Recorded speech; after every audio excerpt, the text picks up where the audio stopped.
Bentrovati a questo appuntamento di Palladio assieme all'Ufficio Bilinguismo, Provincia Autonoma di Bolzano. Siamo veramente orgogliosi di poter presentare questa serata dedicata a Raffaello e in particolare oggi ci sarà questo bellissimo connubio tra l'arte e le lingue, essendo appunto Palladio agenzia di educazione permanente e agenzia di educazione linguistica, quale migliore occasione di questa unione tra la lingua francese e appunto una esposizione relativa all'arte di Raffaello.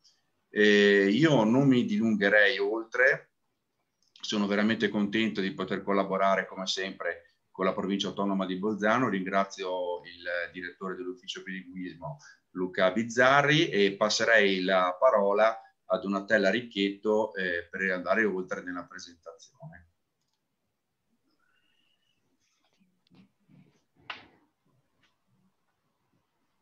Buonasera a tutti, sono Donatella Ricchetto, la coordinatrice del Centro Multilingue di Bolzano e della Mediateca Multilingue di Merano, che sono due strutture culturali pubbliche che fanno capo all'Ufficio Bilinguismo e Lingue Straniere della Ripartizione Cultura Italiana della Provincia Autonoma di Bolzano.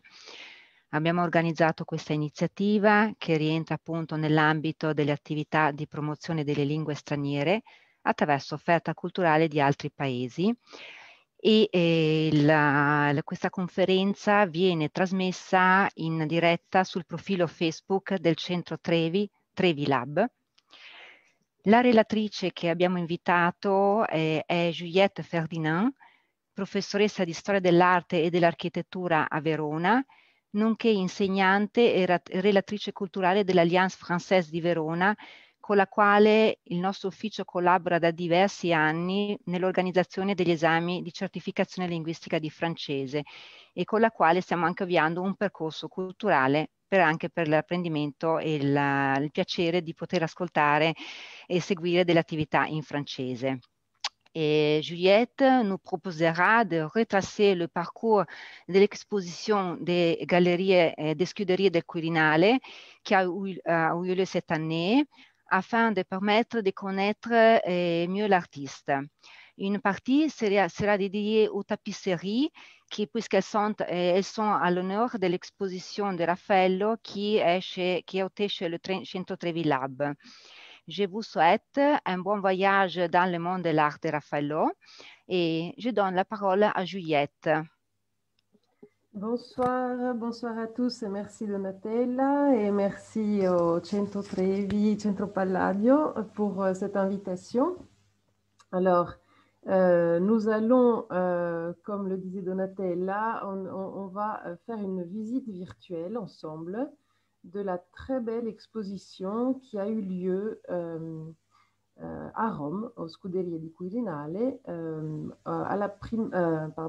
au printemps dernier. Alors, au printemps dernier, oui et non, parce que le problème de cette exposition, je pense que vous avez suivi un peu cette affaire, c'est que une semaine après son ouverture, eh bien, tout a commencé avec le coronavirus et donc l'exposition a dû fermer ses portes quasiment tout de suite après avoir inauguré l'ouverture. Donc, il y a eu une fermeture, puis une réouverture au mois de juin, et donc il a été possible de la visiter, cette exposition, cet été surtout, donc avec des conditions un peu particulières, puisqu'on ne pouvait pas être plus que, je ne sais plus exactement, 5 personnes, je crois, par salle, et donc on n'avait que 5 minutes par salle en tout petit groupe pour pouvoir apprécier l'exposition. Malgré ces conditions donc, qui n'étaient pas très favorables, je dois dire que c'était vraiment une exposition magnifique et donc je suis très heureuse ce soir de vous la présenter à travers ce parcours dans les salles des Scuderie di Quirinale pour découvrir ensemble peut-être des choses qu'on connaît moins de ce grand peintre qu'est Raffaello Sanzio. Alors je vais maintenant partager l'écran pour vous montrer donc les images de l'exposition. Alors,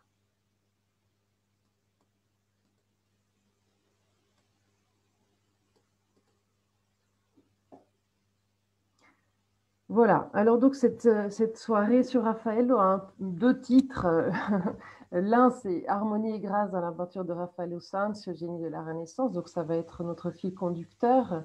Ces deux qualités qui ont été reconnues à Raphaël dès le début, hein, déjà pendant sa carrière, la grâce et l'harmonie sont deux qualités que l'on a chantées dès les premières années de la carrière de Raffaello. Donc, deux notions qui sont très importantes pour sa peinture et que l'on va explorer en regardant les œuvres.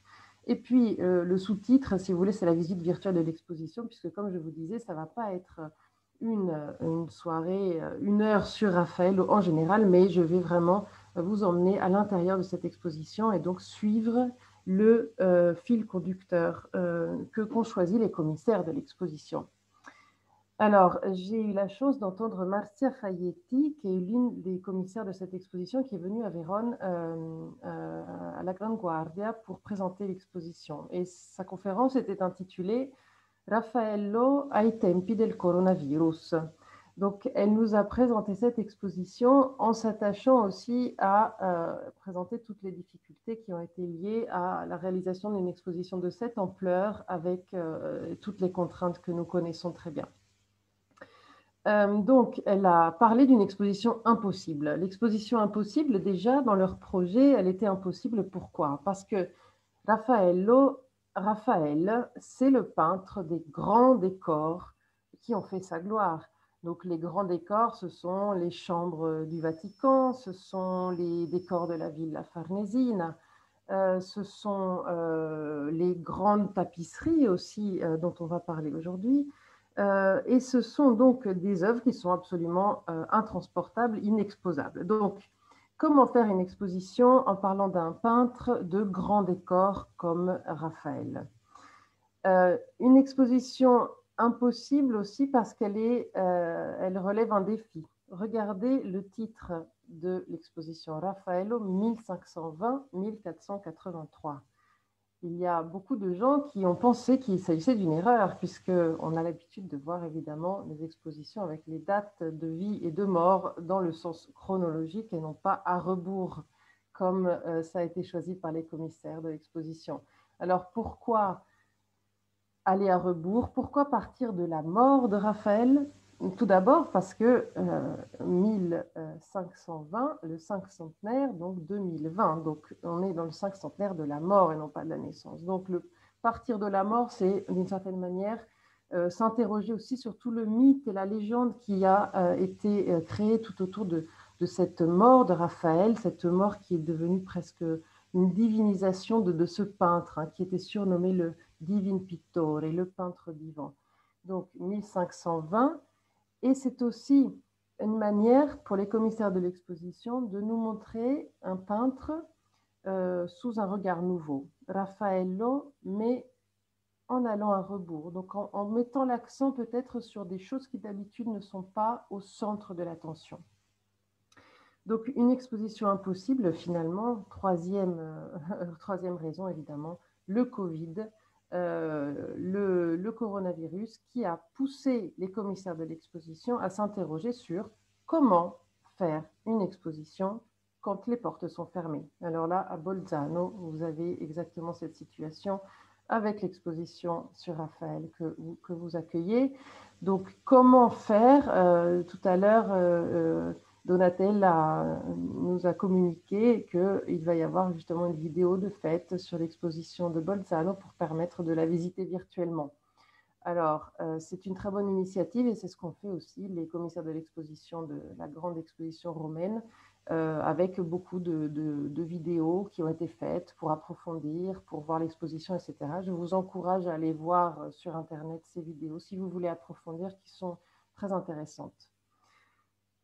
Donc, l'exposition impossible, mais l'exposition qu'ils ont réussi tout de même à mener à bien et qui a donc ouvert ses portes, puis réouvert ses portes au mois de juin.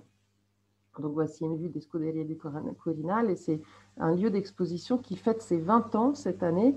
Donc un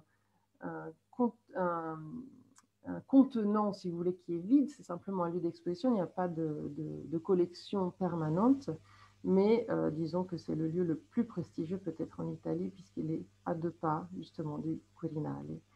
Et donc, comme je vous disais, nous allons commencer avec la première salle. La première salle, c'est donc la mort de Raphaël.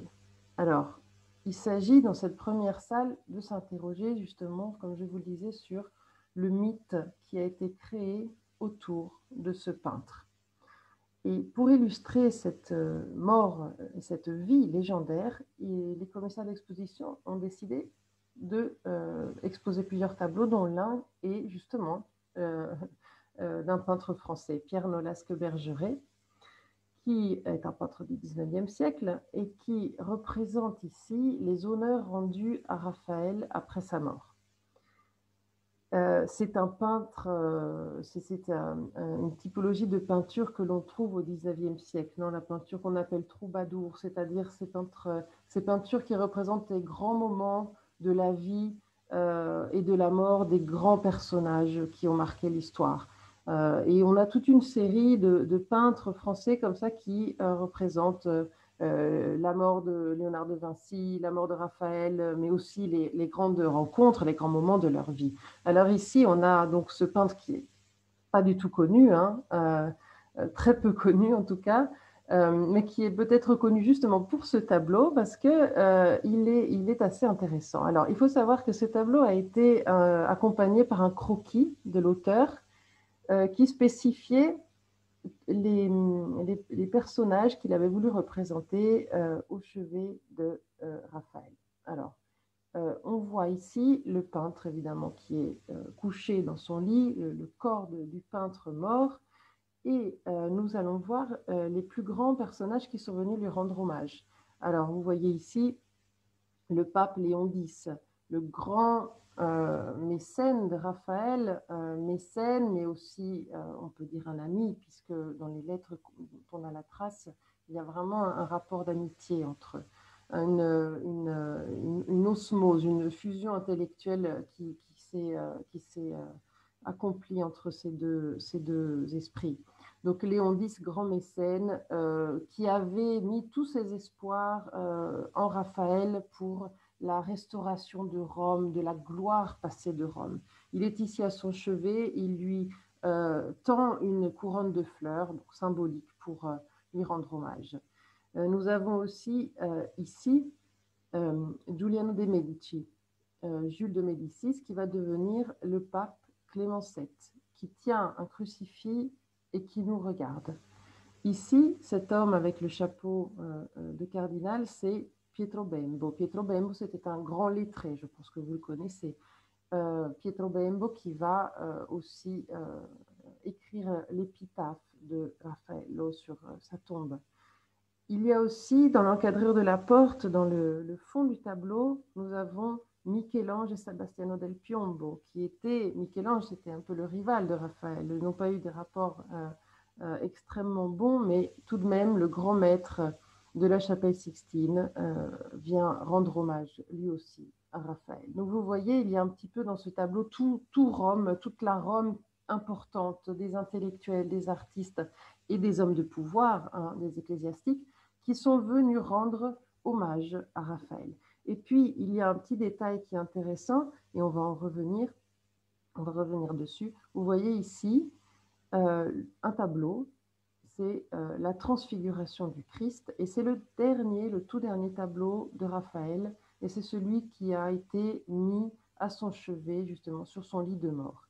Et il y a un petit personnage ici qui montre, le voici, qui montre le tableau, c'est Baldassare Peruzzi, l'architecte qui va prendre le relais, qui va prendre le flambeau de Raphaël sur le chantier de la basilique Saint-Pierre, et qui donc va être son successeur. Donc vous voyez, on a dans ce tableau un cliché, un instantané de la ferveur artistique, intellectuelle et des commanditaires, des mécènes de la Rome en 1520. nous allons donc maintenant, toujours dans l'exposition, voir la tombe de Raphaël. Alors, ce n'est pas la véritable tombe, puisque la véritable tombe de Raphaël, elle est dans le Panthéon. Mais pour l'exposition, une copie a été réalisée en 3 dimensions. Donc maintenant, on est capable de faire des choses extraordinaires. Alors ça, c'est la tombe telle qu'elle était à la mort de Raphaël.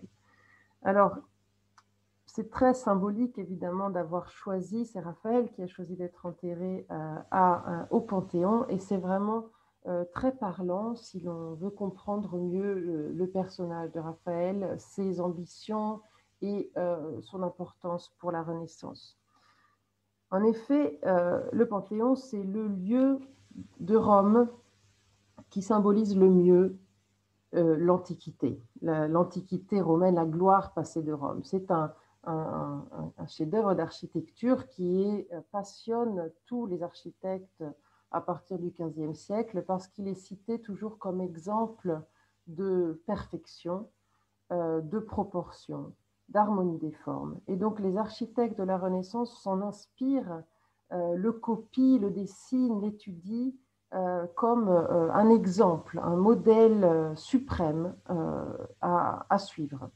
Raphaël lui-même est un grand admirateur de cet édifice.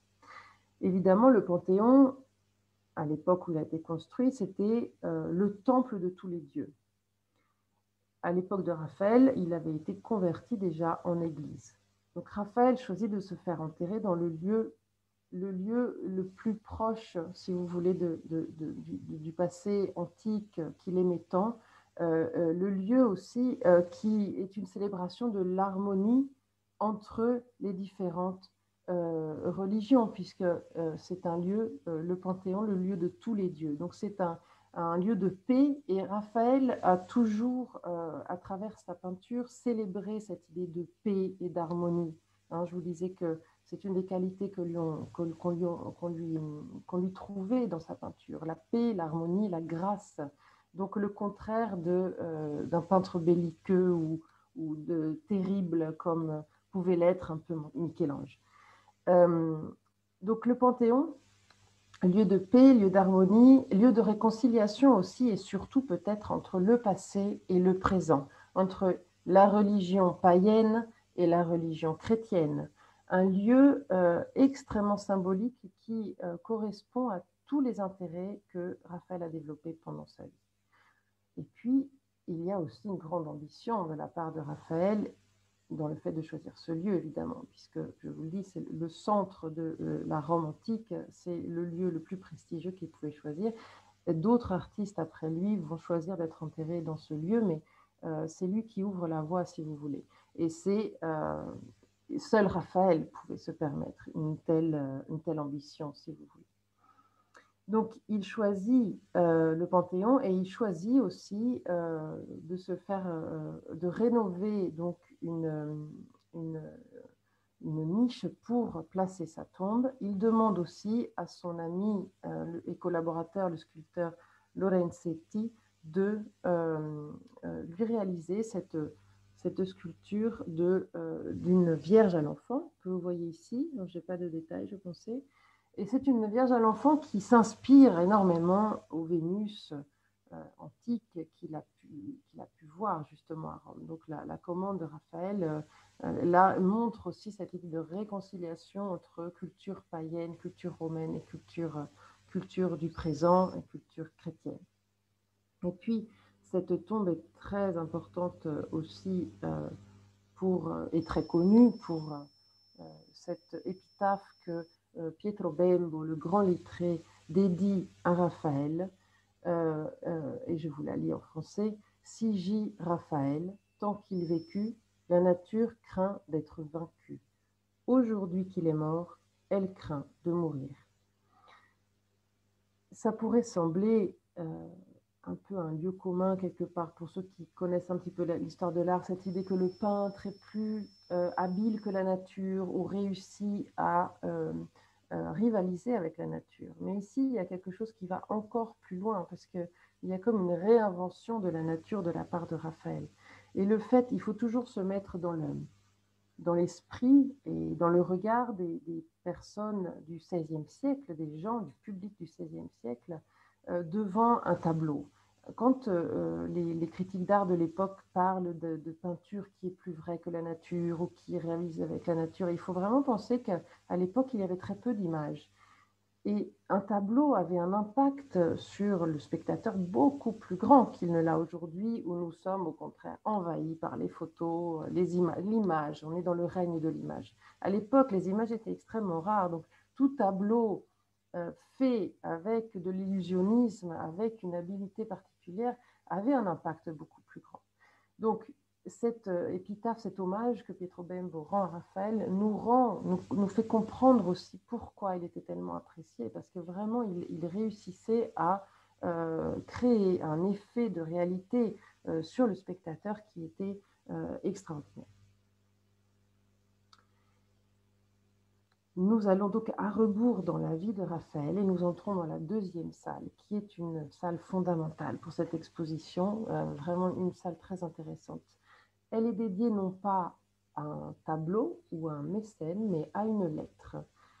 Une lettre qui est très célèbre pour les historiens de l'art, mais peut-être qui n'est pas assez pour le grand public. C'est la lettre au pape Léon X que Raphaël écrit à 4 mains au pape avec Baldassare Castiglione. Alors, donc, il y a dans l'exposition évidemment exposé l'original de cette lettre. Et en quoi consiste cette lettre? Pourquoi elle est si importante? Je vais revenir ici pour ne pas vous distraire en lisant ce qu'il y a écrit. Alors, pourquoi est-ce qu'elle est si importante, cette lettre? Parce qu'elle est considérée comme la première, le début de la notion de conservation du patrimoine. En effet, dans cette lettre, Raphaël propose au pape un projet de restitution graphique des grands monuments de la Rome antique. Alors, restitution graphique, c'est-à-dire qu'il va faire toute une série de dessins, des dessins d'architecture, donc avec des mesures, avec des relevés techniques exacts, donc une étude scientifique, si vous voulez, de tout ce qu'il pouvait voir à Rome. Et pourquoi vouloir le faire? Justement parce qu'il a la conscience que le patrimoine de Rome est en péril, il est en danger. Il faut le conserver et le protéger, sinon tous les monuments de la Rome antique risquent d'être détruits. Alors voici la lettre, et je vous lis cet extrait, bien sûr en français, de cette lettre qui va vous faire mieux comprendre la prise de conscience de Raphaël pendant qu'il était à Rome et combien sa vision est moderne pour l'époque. Il écrit ainsi: « Que de chaux brûlés à partir de statues et d'autres ornements antiques.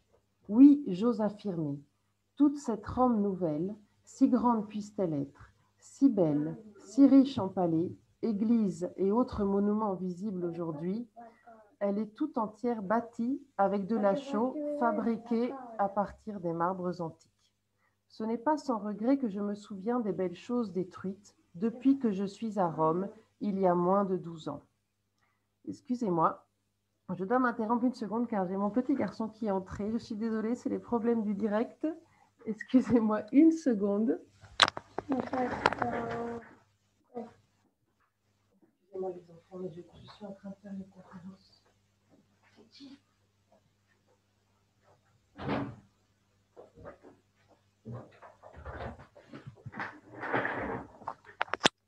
Voilà, excusez-moi.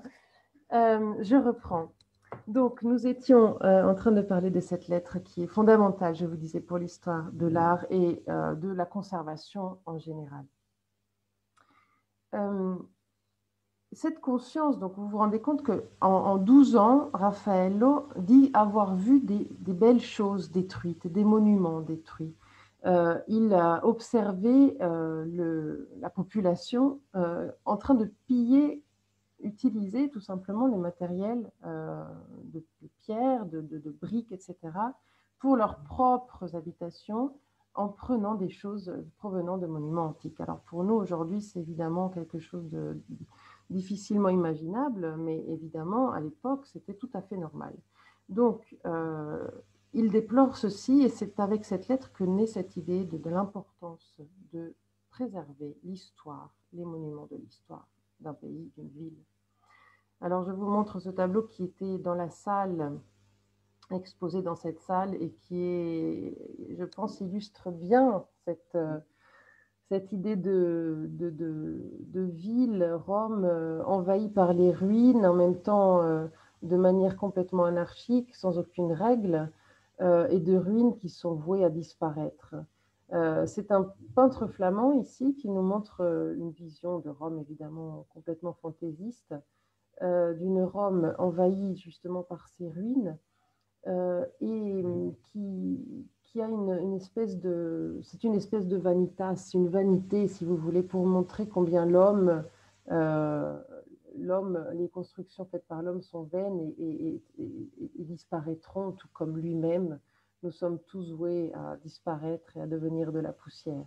Mais ce qui est intéressant ici, c'est de montrer ce chaos qui règne dans cette vue de Rome, et associé donc à cette citation d'Ovide: ô temps dévoreur, et toi, jalouse vieillesse, tu détruis tout et tu consumes peu à peu, tout demeure lente.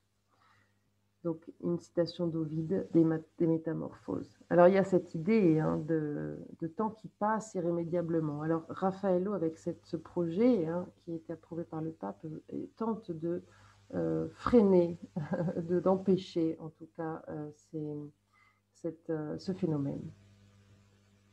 Alors, dans cette salle, il y a 3 portraits fondamentaux. Je vous montre le premier, c'est celui de Baldassare Castiglione.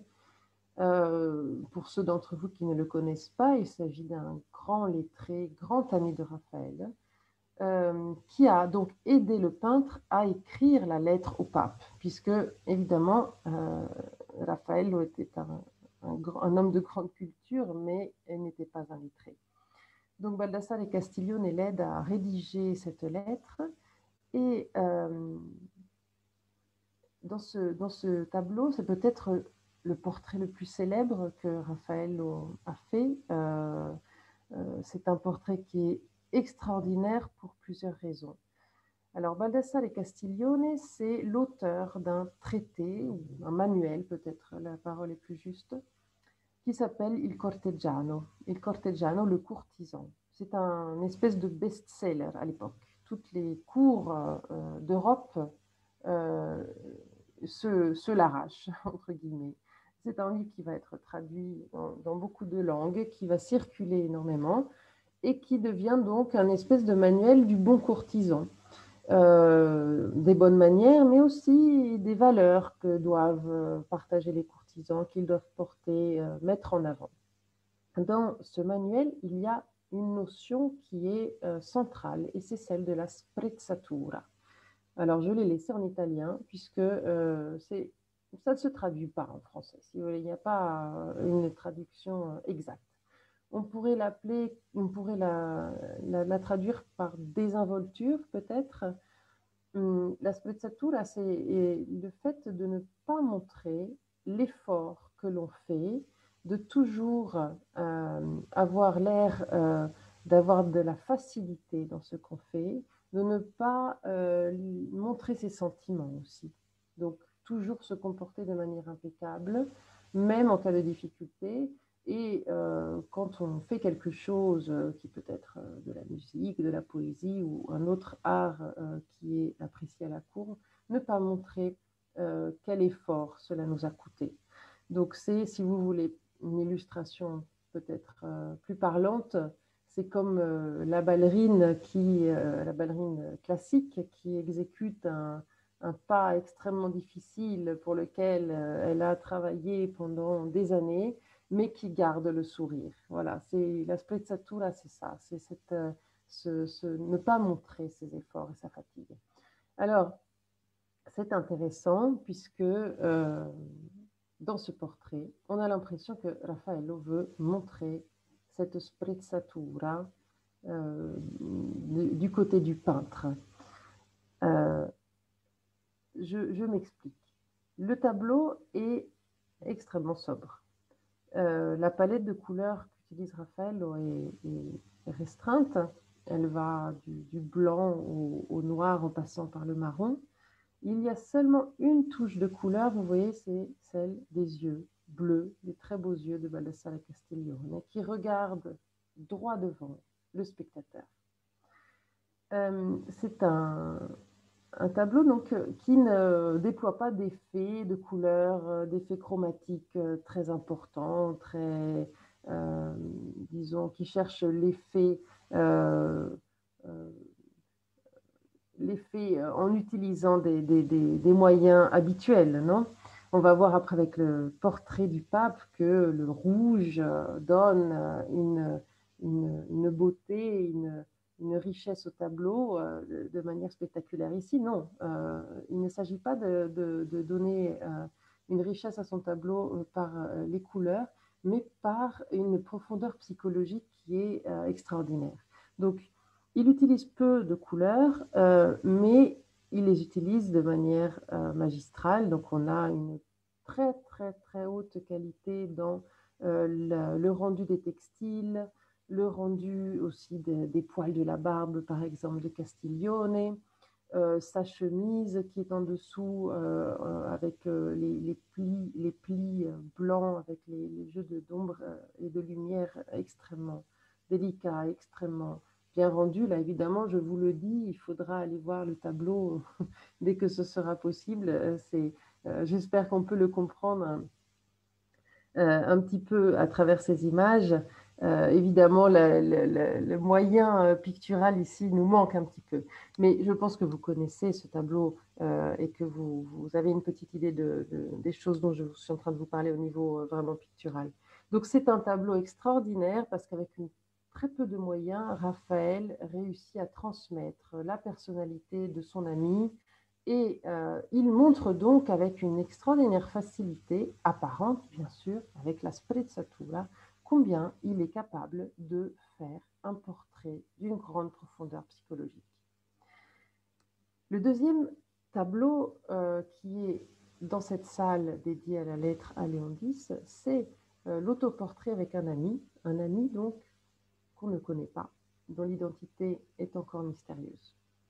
Cet autoportrait, donc évidemment Raffaello à gauche, qui nous regarde, et son ami anonyme à droite qui le regarde. C'est un tableau qui, comme celui de Baldassare Castiglione, et vous voulez voir, il est très intime.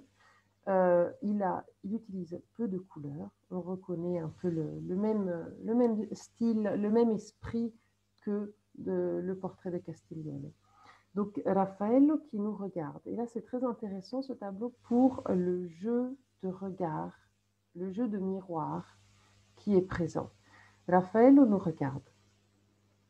Il pose la main sur l'épaule de son ami. L'ami regarde à son tour Raffaello, mais il indique le spectateur. Donc, il s'agit d'un espèce de trio. Le troisième personnage, c'est nous-mêmes. Nous sommes en train de les regarder. Ce trio donc est dynamique puisque nous faisons partie du tableau en quelque sorte. Si vous voulez, nous avons une interaction avec Raffaello qui se situe dans le tableau. Il a été fait avec un miroir, ce tableau. Donc, qu'est-ce que veut dire le personnage qui accompagne le peintre? Est-ce qu'il est en train de regarder le miroir et le tableau? Est-ce qu'il est en train de nous dire que l'image, le reflet et le tableau lui-même se confondent tellement le tableau est réaliste? Ou bien Raffaello ici veut nous faire une espèce d'illustration de sa notion de l'amitié. L'amitié, c'est un thème qui est central aussi dans le courtisan de son ami Castiglione. Le thème de l'amitié est très important et l'amitié, c'est aussi très important dans la vie même de Raffaello. Il a su s'entourer de personnes fiables, de personnes qui l'ont aidé, de personnes de grand niveau culturel, intellectuel, mais aussi humain. Et donc l'amitié a joué un rôle fondamental dans la carrière et dans la vie de Raffaello. Alors, est-ce qu'il est ici en train d'illustrer cette importance de l'amitié pour lui par cette main posée sur l'épaule de son ami? Nous ne savons pas exactement. Ce qui est sûr, c'est que c'est un tableau qui est comme en quelque sorte une signature, non, de Raphaël. Il a été fait vers la fin de sa courte vie. Et il veut ici nous lancer un message et peut-être s'adresser directement justement aux spectateurs, même 5 siècles après, nous sommes encore interpellés par son regard. L'ami en question, donc il y a plusieurs hypothèses sur son identité, peut-être son élève, collaborateur Giulio Romano, pour ceux qui le connaissent, qui va finir beaucoup de choses que Raffaello n'a pas pu finir, étant donné sa mort précoce. Donc peut-être Giulio Romano, peut-être aussi son maître d'escrime, puisque vous le voyez peut-être, mais ici il y a le pommeau d'une épée et il a la main posée sur ce pommeau, donc peut-être son maître d'escrime, mais dans ce cas, nous n'en connaissons pas le nom. Et le troisième portrait qui est dans cette salle dédiée à la lettre à Léon X, c'est justement le troisième protagoniste de la lettre, c'est-à-dire Léon X lui-même, le pape. Il y a 2 papes qui vont être les grands mécènes de Raphaël, c'est Jules II et Léon X. Jules II dans la première partie de sa carrière romaine et Léon X dans la deuxième partie. Alors ici, nous avons eu la chance pour l'exposition d'avoir ce tableau.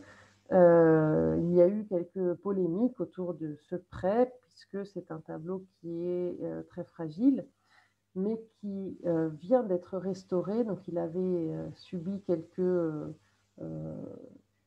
modifications au cours de ces restaurations. Vous savez, souvent ça arrive que les restaurateurs du passé aient gâché quelquefois les tableaux de la Renaissance. Donc ici, il a retrouvé, si vous voulez, sa splendeur et son état originel.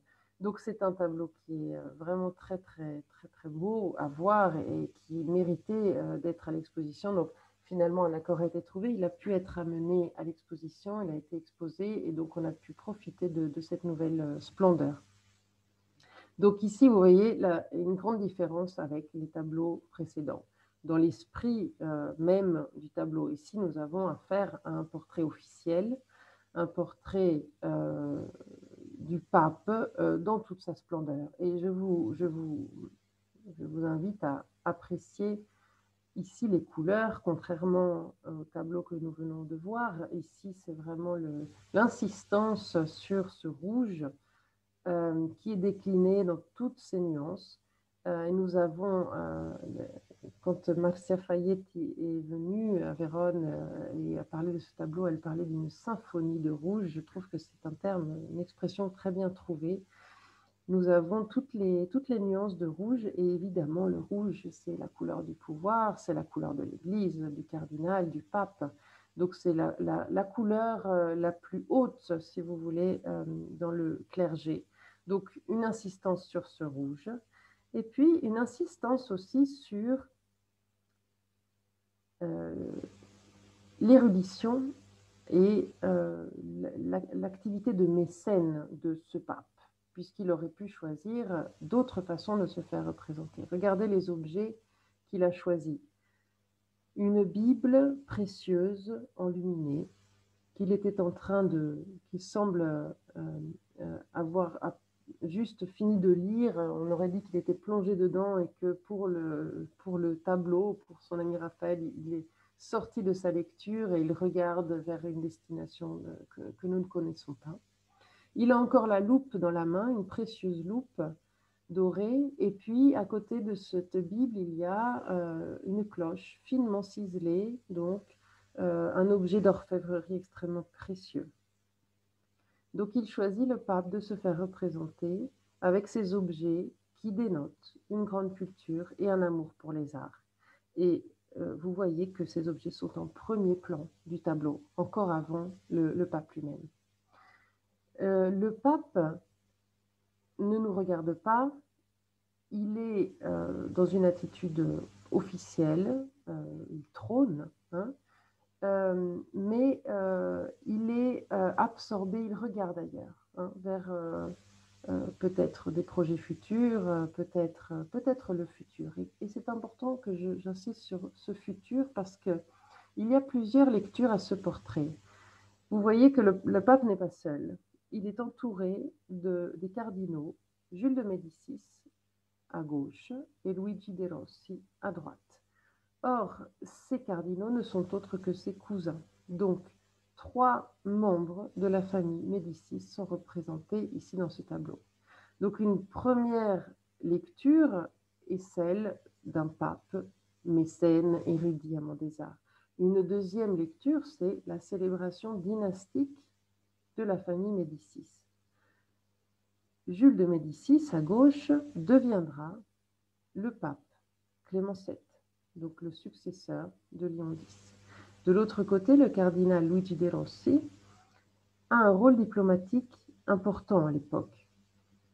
Il fait partie des délégations qui sont parvenues à établir une paix entre le souverain de France, François Ier, et le pape. Et c'est important car c'est un moment donc historique, hein, c'est le Concordat de Bologne, dans lequel Luigi de Rossi a joué un rôle important. Et alors un troisième niveau de lecture peut-être est à lire dans ce rôle de Luigi de Rossi. Vous voyez que Luigi de Rossi, à droite, donc, c'est le seul qui nous regarde. Mais il ne nous regarde pas avec un franc sourire optimiste. Il nous regarde avec une expression qui dénote une certaine préoccupation. Et nous sommes dans un moment historique extrêmement délicat. Les rapports entre la couronne française et la papauté ont toujours été assez tendus. Là, il y a une paix qui a été trouvée, mais qui sera de courte durée. Donc, on a ici une ultérieure lecture qui a été proposée justement par Madame Fayetti, qui serait celle d'une préoccupation pour le futur concernant cette paix, ce moment diplomatique délicat. Donc vous voyez qu'à travers un portrait de ce type, Raffaello réussit à donner une grande profondeur de signification et qui nous donne une quantité énorme d'informations sur ce pape, sur le milieu et sur le contexte historique. Je ne l'ai pas dit, mais on peut aussi relever la présence de cette colonne, puisque la colonne, c'est l'idée de fermeté, la firmitas, donc une des qualités pour l'Église. Évidemment, le pape doit être solide, c'est la première pierre de l'Église. Donc, et puis, c'est aussi la passion pour l'architecture de ce pape. Donc, vous voyez, cette colonne aussi a ce pilastre plutôt, cet élément d'architecture classique, en tout cas, a ces renvois symboliques certains, donc il n'est pas là par hasard. Et puis, on a aussi le pommeau qui se trouve sur cette chaise et qui renvoie à l'emblème des Médicis, hein, aux boules Médicis, qui donc serait une allusion ultérieure à cette célébration dynastique. Donc nous avons vu cette salle 2, celle de la lettre à Léon X, qui est extrêmement riche, extrêmement importante pour comprendre Raphaël. Alors dans la troisième salle, nous avons la confrontation avec l'Antiquité. Alors, les commissaires d'exposition ont choisi de nous montrer donc des œuvres de Raphaël inspirées à des statues antiques qu'il avait pu voir pendant qu'il était à Rome, dans les collections privées des grandes familles romaines. Alors, par exemple, ici, c'est je pense une comparaison très parlante. C'est-à-dire à gauche la statue de Jonas de Lorenzetto, donc le collaborateur de Raphaël, celui qui avait fait la sculpture de la Vierge pour sa tombe. Nous sommes dans la Cappella Chigi, la chapelle Chigi à Madonna del Popolo à Rome. Donc la chapelle Chigi, c'était aussi un projet architectural de Raffaello, hein. C'est lui qui a qui a conçu cette chapelle. Et regardez, la comparaison est flagrante avec la statue d'Antinos, ce favori, non, cet amant de l'empereur Adrien qui a été très fréquemment représenté au IIe siècle dans des sculptures et dont certaines se trouvaient justement dans des collections romaines et que ici, clairement, Lorenzetto a repris cette figure pour son Jonas. Vous voyez vraiment la ressemblance entre les deux. Une autre comparaison intéressante, c'est celle de cette étude de nu. Là, on voit vraiment l'artiste à l'œuvre en train de copier des choses qu'il voit, de copier l'Antiquité.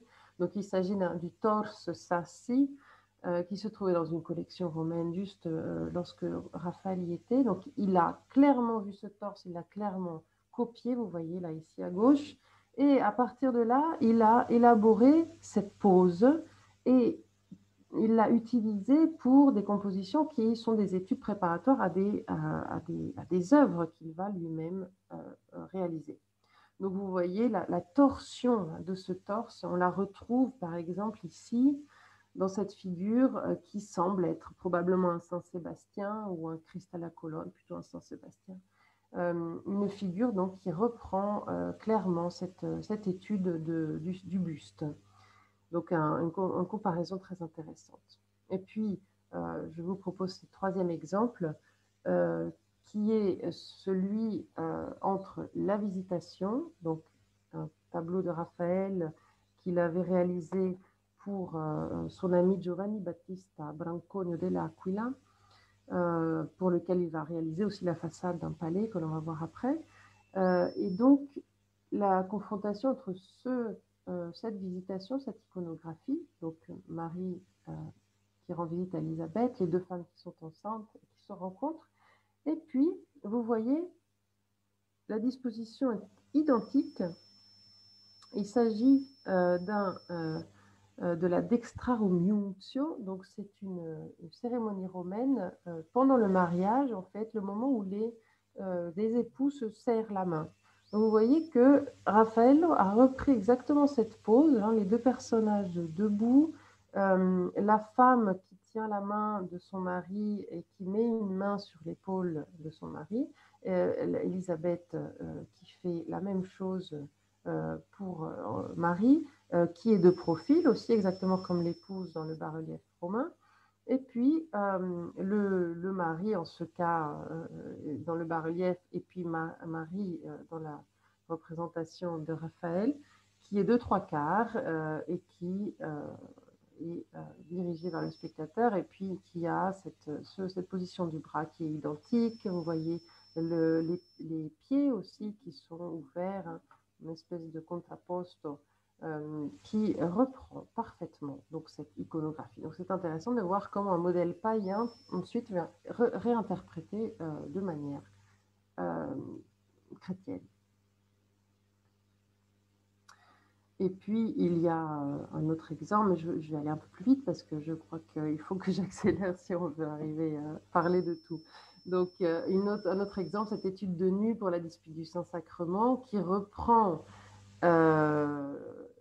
un modèle extrêmement répandu à l'époque, celui du tireur d'épines. Donc, correspond à une légende romaine qui illustre la loyauté. C'est un jeune romain qui aurait couru porter un message au Sénat et qui aurait parcouru des kilomètres à pied pour porter ce message en s'arrêtant seulement pour enlever une épine de son pied.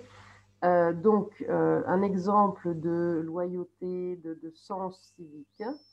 Il faut penser que ces statues qui sont aussi déclinées dans les petites statuettes, des petits bronzes, etc., on en a une quantité énorme, aussi bien dans l'époque hellénistique que dans l'époque romaine. Donc, c'est quelque chose que Raphaël connaissait très bien. Et puis, on a aussi un autre modèle, là, toujours sur l'Antiquité, mais aussi le moderne. Hein. Ici, on a Michel-Ange à la chapelle Sixtine. Et donc, cette étude du corps musclé, de la puissance anatomique comme ça, c'est clairement inspiré d'une part de l'Antiquité, puis de l'autre part de Michel-Ange, évidemment, puisque Raphaël arrive à Rome quand Michel-Ange commence à travailler à la voûte de la chapelle Sixtine, donc il a en direct, il peut observer le grand maître. Alors, on continue notre parcours dans la salle 4. Alors ici, il y a beaucoup de tableaux, beaucoup de chefs-d'œuvre de Raphaël. On est dans les années de Léon X, donc la période de maturité de Raphaël, pour autant qu'on puisse parler de maturité, évidemment, puisqu'il était encore très jeune, mais c'est une période extrêmement riche de commandes. Alors d'un côté, il y a les commandes du pape, les tapisseries, la basilique Saint-Pierre, les relevés justement des monuments, mais il y a aussi beaucoup de commandes privées. Alors je vous montre quelques exemples qui illustrent, je pense, un moment de la carrière de Raphaël où il fait beaucoup d'expérimentation, il recherche. Donc c'est très intéressant de voir d'où il part et comment il élabore ses recherches picturales. Alors ici, on a la Madone de la Rose, magnifique tableau, peut-être réalisé en collaboration avec Giulio Romano, dont je vous parlais tout à l'heure, son élève, l'un de ses élèves. Et alors, la Madone à l'enfant, pour Raphaël, c'est un sujet extrêmement important. Il est devenu très célèbre pour ses Madones, pour sa capacité à transmettre la douceur, le sens maternel, les sentiments, l'amour maternel et filial qui peut entourer les personnages d'une sainte famille, une Vierge à l'enfant. Alors ici, je vous montre quelques détails justement de ces visages. Alors Raphaël, c'est aussi l'un des peintres les plus habiles à peindre les enfants, hein. Il est devenu très célèbre pour ses petits anges, ses putti. Ici, on voit bien qu'il a certainement étudié des enfants, qu'il arrive très bien à rendre ses joues potelées et ces expressions aussi d'enfants qui crient ou qui sont très, très dynamiques. Et puis, on a le visage de la Vierge qui, elle, vous voyez, elle est pensive, elle n'est pas aussi joyeuse que ses deux enfants, parce elle sait déjà que son fils se sacrifiera pour sauver le peuple des êtres humains. Et donc, elle a cette conscience de la mort future du Christ, et donc elle ne se réjouit pas. Ça, c'est quelque chose qu'on trouve en général dans les iconographies de la Renaissance, une Vierge qui est un peu mélancolique. Donc, Raphaël, qui devient très célèbre pour sa capacité à montrer ses sentiments dans les représentations de la Vierge à l'enfant. Et puis, là, je vous propose une séquence où l'on repart d'un des maîtres de Raphaël, Léonard de Vinci, pour voir un peu cette évolution, ces recherches que Raphaël fait. Et là, nous ne parlons plus de sentiments, mais nous parlons de mouvement, parce que Léonard de Vinci est le premier qui a vraiment fait l'étude du mouvement en peinture, qui a essayé de rendre dynamiques ces représentations religieuses, ces scènes religieuses. Donc, vous voyez ici la Madone de Noix. Hein, nous sommes 30 ans avant par rapport à Raphaël. Et pourtant, Léonard réussit. Alors, on a beaucoup de dessins préparatoires qui nous montrent combien il a étudié les différentes combinaisons pour rendre ces figures dynamiques. Donc, ça s'appelle le dessin cinétique. C'est vraiment l'étude du mouvement qui est caractéristique de Léonard. Alors, vous voyez qu'ici, on n'a plus une représentation de la Vierge à l'enfant qui est statique, comme dans les icônes byzantines ou gothiques, mais encore dans la peinture du XIVe et du XVe siècle, très souvent, ces représentations de la Vierge à l'enfant sont encore très statiques. Et là, on voit que Léonard essaye de leur insuffler la vie, hein, de les faire bouger à l'intérieur du tableau. Alors, ces solutions dynamiques, Raphaël s'en inspire beaucoup et il va réélaborer une recherche personnelle. Donc, dans la deuxième image, on voit la Madone de la chaise, la Madonna della Seggiola, qui se trouve à Palazzo Pitti à Florence, qui n'a pas été prêtée pour l'exposition, justement pour des problèmes de transport, de conservation, de fragilité. Donc, je vous l'ajoute ici, hein, c'est un complément à l'exposition. Cette Madonna della Seggiola est devenue très célèbre parce que justement il y a une composition très nouvelle, innovatrice ici chez Raphaël. Alors déjà, le fait d'avoir un format rond est intéressant et important. Elle a suggéré des nouvelles solutions à Raphaël. Hein, on appelle ça un tondo en italien et en français aussi, on a gardé le mot le tondo, typique de la peinture florentine. Donc vous voyez qu'ici, il y a comme un mouvement dynamique entre les trois figures, le Jean-Baptiste, le Jésus et la Vierge, qui semblent comme presque tourner, en tout cas être enveloppés les uns dans les autres. Il y a un jeu d'attitude et de pose très intéressant. Et donc, il réfléchit, Raphaël, sur les différentes possibilités qu'un sujet assez statique, hein, qui est celui de la Vierge à l'enfant, peut lui apporter pour donner des solutions nouvelles. Et vous voyez que la troisième étape, donc, que je vous propose ici, la Madone de la Rose, évidemment, il a fait beaucoup, beaucoup d'autres Madones à l'enfant, mais dans la Madone de la Rose, on voit qu'il continue ses recherches, les poses sont différentes, c'est encore plus dynamique. Les deux enfants, cette fois, sont en train de jouer ensemble, alors que dans la Madonna della Seggia, la Madone de la Chaise, Jean-Baptiste est en train de prier en regardant Jésus, il n'y a pas d'interaction entre eux. Donc ici, tout est en mouvement. Donc on voit combien Raphaël, avec une iconographie qui est toujours la même, réussit à trouver des solutions toujours nouvelles, à explorer des nouveaux chemins, et donc en cela est un grand novateur. Et ici, je vais passer un peu plus vite, mais ça c'est le dernier tableau de Raphaël. Hein, c'est le tableau qui va être posé à son chevet à sa mort. Donc c'est le tableau que l'on voyait dans le premier tableau que je vous ai montré avec Baldassare Peruzzi qui l'indiquait du doigt. Donc c'est la transfiguration. Il a été salué depuis sa réalisation par les historiens de l'art comme un grand chef-d'œuvre parce que pour plusieurs raisons. Je vous lis simplement le passage qui est celui de Giorgio Vasari qui parle en ces termes du tableau. À sa mort, on mit à son chevet le tableau de la transfiguration qu'il avait achevé pour le cardinal de Médicis. Et de voir son œuvre si vivante à côté de son corps mort faisait éclater de douleur l'âme de tous ceux qui regardaient. Donc une œuvre si vivante, en contraste avec la mort du peintre, mais pourquoi est-elle si vivante? Je vais vous montrer la partie inférieure et vous allez comprendre. Je vous dis juste exactement qu'est-ce que ça représente. Il y a donc deux épisodes en un seul tableau. En fait, la transfiguration dans la partie haute, le moment où le Christ change de nature, son corps change de nature, il est illuminé d'une lumière divine et il s'élève devant les apôtres. Et dans la partie basse, on a le miracle qu'il va accomplir juste après, le miracle du possédé.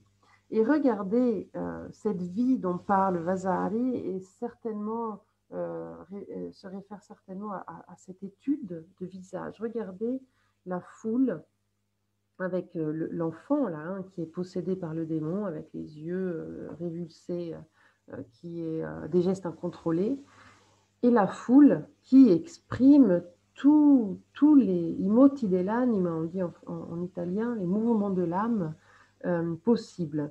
La surprise, vraisemblablement, chez cet homme, ici, le désespoir peut-être, là aussi, le désespoir avec ses mains tendues, ici un acte peut-être de piété. Ce personnage-là, lui, a l'air perplexe. Ce jeune est surpris, hein, il scrute en regardant le possédé. Alors ça, c'est aussi quelque chose de très important chez Raphaël, cette expressivité de ses visages, des personnages qu'il représente. Et c'est quelque chose aussi qui lui vient à nouveau, je me réfère à Léonard de Vinci, parce que cette étude de caractère que l'on trouve chez Raphaël, elle commence véritablement avec Léonard. Hein, c'est Léonard qui fait beaucoup de dessins sur les expressions du visage des gens qu'il pouvait observer dans la rue, hein, des personnages vieux, des personnages laids, des personnages qui expriment des sentiments très forts. Ça, c'est des choses que l'on trouve chez Léonard. Et vous voyez ici, on a un très bel exemple chez Raphaël aussi de cette recherche permanente dans la représentation des sentiments. Alors j'arrive à la salle 5, celle qui concerne de plus près Bolzano, justement, puisque Bolzano dédie une exposition à Raphaël centrée sur cette merveilleuse tapisserie qui est celle de la pêche miraculeuse. Et une salle de l'exposition de Rome était évidemment dédiée aussi aux tapisseries vaticanes. Alors, voici la salle la salle de l'exposition qui était dédiée à ces tapisseries. Alors, je reviens un petit peu sur ces tapisseries. Pourquoi est-ce qu'elles ont été réalisées et qu'a fait véritablement Raphaël pour ces tapisseries? Alors, il faut revenir à l'élection du pape Léon X. En 1513, le pape est élu et il exprime très vite le désir de laisser un signe, de laisser sa trace dans le lieu le plus symbolique, le plus important de toute la chrétienté, c'est-à-dire la chapelle Sixtine, le lieu où les papes sont élus. La décoration de la chapelle Sixtine, elle a commencé à la fin du XVe siècle avec la partie médiane de ces deux murs, avec ces grandes fresques qui ont été réalisées par des artistes toscans, la plupart envoyés par Laurent de Médicis, justement Lorenzo il Magnifico. Et donc, à la fin du XVe siècle, seule cette partie-là était décorée. En 1508, Michel-Ange commence à peindre la voûte. Et donc, quand le pape est élu, Léon X, il lui reste cette partie basse dans laquelle il peut imaginer une décoration. Alors, il va demander à Raphaël de créer des cartons, c'est-à-dire des modèles, pour des tapisseries. Il faut bien penser que les tapisseries à l'époque étaient des objets extrêmement précieux, extrêmement chers et extrêmement prestigieux. Donc, ce sont des objets qui sont peut-être beaucoup moins connus que les peintures aujourd'hui, mais à l'époque, c'était des objets extrêmement importants et précieux. Donc, cette commande à Raphaël est extrêmement prestigieuse pour lui, et ces cartons, donc ces modèles, que je vous montre ici le modèle de la pêche miraculeuse, vont ensuite être copiés, recopiés et avoir une grande fortune même après la mort de Raphaël. C'est ce qu'on va voir. Donc, je vous montre ici, on est en février 2020, février 2020, il y a eu pendant quelques jours l'exposition des tapisseries dans la chapelle Sixtine, donc un événement absolument extraordinaire, puisque d'habitude elles n'y sont pas pour des problèmes de conservation, de lumière, d'humidité, etc.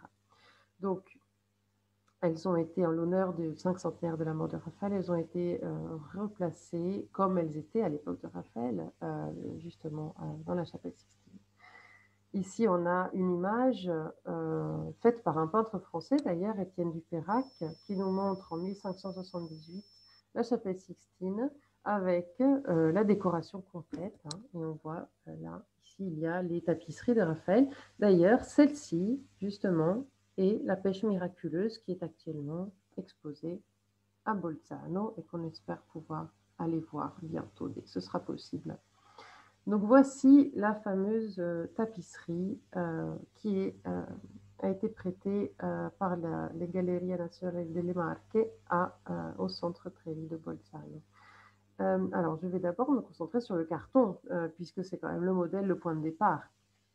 Alors, un carton, qu'est-ce que c'est? C'est tout simplement une peinture sur du papier, si vous voulez, mais du papier très épais, puisqu'il doit pouvoir voyager.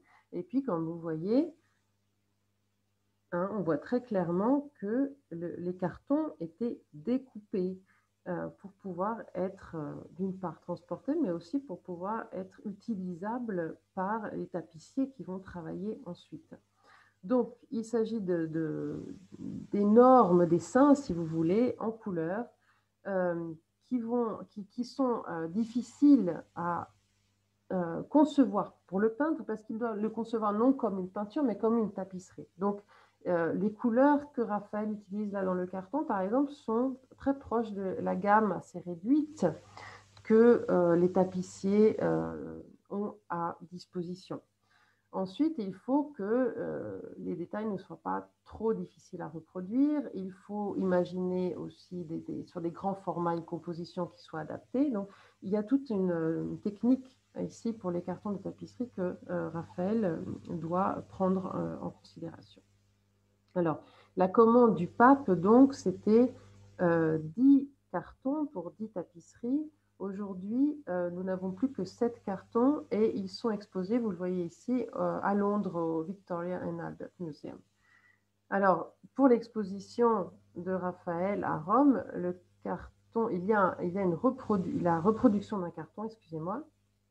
Hein, je reviens ici, voilà, vous voyez. Donc ça, c'est le sacrifice de l'Istre, c'est un autre épisode de la vie de Saint-Pierre et Saint-Paul, puisque les 10 cartons commandés par le pape devaient être l'illustration d'épisodes de la vie de Saint-Pierre et Saint-Paul.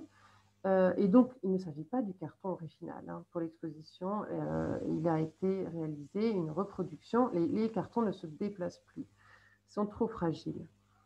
Par contre, on a un certain nombre de tapisseries qui ont été réalisées d'après les cartons, mais même bien plus tard. Donc, c'est le cas de la tapisserie qui est exposée à Bolzano. Vous voyez, 1653-1661. En fait, c'est une tapisserie qui a été réalisée sur commande par le cardinal Mazzarino, qui avait acheté 3 tapisseries à un comte anglais et qui a voulu compléter sa collection en faisant réaliser des tapisseries, les 4 qui lui manquaient, par une manufacture qui s'appelle la manufacture Lefebvre. Et il a fait ajouter dans la bordure des cadres de la tapisserie, il a fait ajouter son emblème, vous voyez ici, de Mazarin, donc ses armes. Voilà, donc pour bien marquer le fait qu'elle lui appartenait, qu'elle faisait partie de sa collection, par ailleurs très riche. Alors revenons un petit peu à l'iconographie de cette pêche miraculeuse. Raphaël, ici, illustre un épisode qui est celui donc du moment où le Christ accomplit le miracle de remplir de poissons les filets de Pierre et André. Donc, 2 pêcheurs qui étaient justement, qui ne trouvaient pas de poissons et qui risquaient de revenir bredouille chez eux et qui, grâce à Jésus, vont voir leur bateau s'emplir de poissons. Donc c'est un des miracles les plus célèbres et c'est le moment où justement Pierre va prendre toute son importance. Alors, Raphaël nous montre donc le Christ à gauche, il y a un mouvement là de droite vers la gauche. Hein. Vous voyez que ici, les pêcheurs, celui-ci est en train de regarder vers la gauche, ces pêcheurs sont en train de tirer le poisson qui arrive de manière très très importante dans leur filet. Et puis là, nous avons André et Pierre qui se recueillent devant le Christ, qui remercient le Christ, qui comprennent l'importance de Jésus. Et donc, il y a un mouvement de droite vers la gauche, et puis il y a une grande importance donnée aux animaux. C'est quelque chose dont on n'a pas encore parlé chez Raphaël, mais c'est intéressant parce que c'est assez rare. Hein. On ne voit pas beaucoup d'animaux habituellement dans les tableaux de Raphaël ou dans les fresques de Raphaël.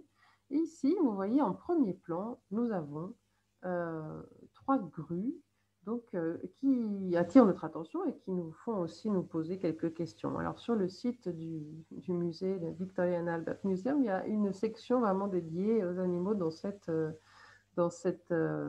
carton, dans cette représentation, parce qu'évidemment, il y a toute une symbolique qui est liée au choix de ces animaux.